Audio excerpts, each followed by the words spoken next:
To understand your ego. The ego is yourself that only exists in your thoughts. Your ego is a thought process and memory of who you are.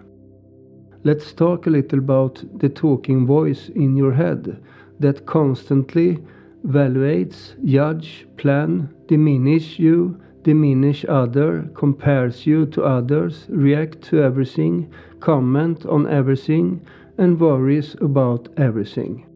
The voice in your head is the constant companion that controls your life in fear. You are the star in your own movie, and the voice in your head is the director who controls your life, and at the same time the critic and the audience all at once. But the question is, who is the voice in your head and who is listening? We have been taught to believe that the voice in our head is who we are. But if I say that this is not true, you are not the voice in your head. It is just an illusion, a trick. Yourself and the voice in your head are just a structure of different thoughts and memories. Yourself up in your head is just a social constructed construction by society, your parents, school, TV, friends, and social media, and they all have lied to you. From the moment you were born, you have been given a name, a role, various social rules that you have to follow in order to be accepted. They told you how to be, what to think, how to behave, and what you want. And their orders and rules become part of who you are. As you grow up, it became yourself. How others saw you is how you saw yourself. Your first self, your ego, is just a mirror image of who society treats you. If you had a broken childhood, you have a broken image of who you are, and vice versa. The voice in your head and the image of yourself become your company, and you believe everything that is said in your head. But here is the truth. The voice in your head is not you.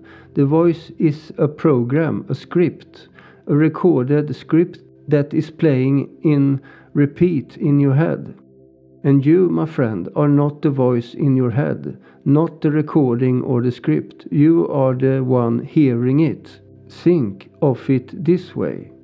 When you watch a movie, you don't think you are one of the characters in the movie.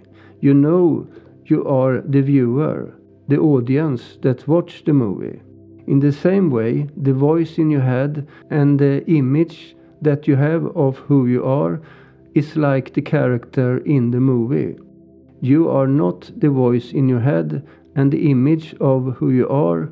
You are the one who can observe the voice in your head.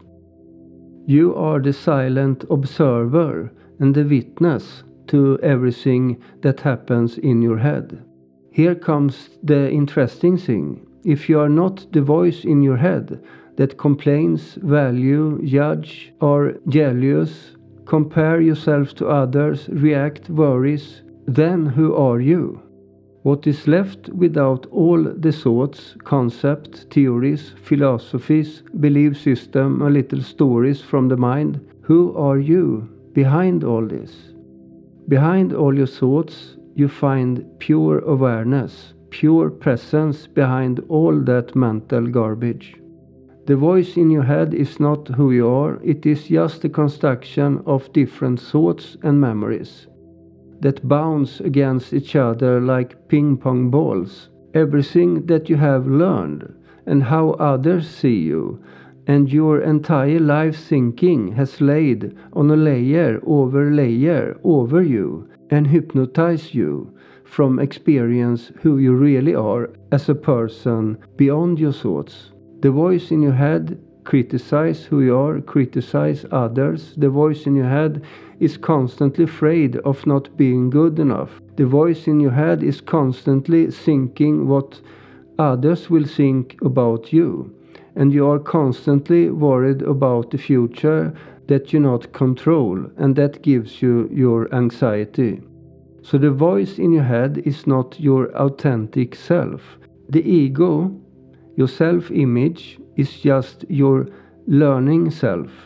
We have to grow up in life with the ego, the learning self. It cannot be done any other way. When the time is right, you can get to know your true self that is behind your thoughts and the voice in your head. The voice in your head is like a radio that is constantly playing in your head, a script that you live by. Every morning you wake up to your theater role that you have played all your life, and sometimes life sucks and you don't like yourself, but sometimes you love yourself. The solution of this problem of being trapped in your mental prison with the mental prison like an ego is to get to know what is behind your thoughts and what has always been there, your true self. But how do you do that? Now we will talk about that in the next chapter.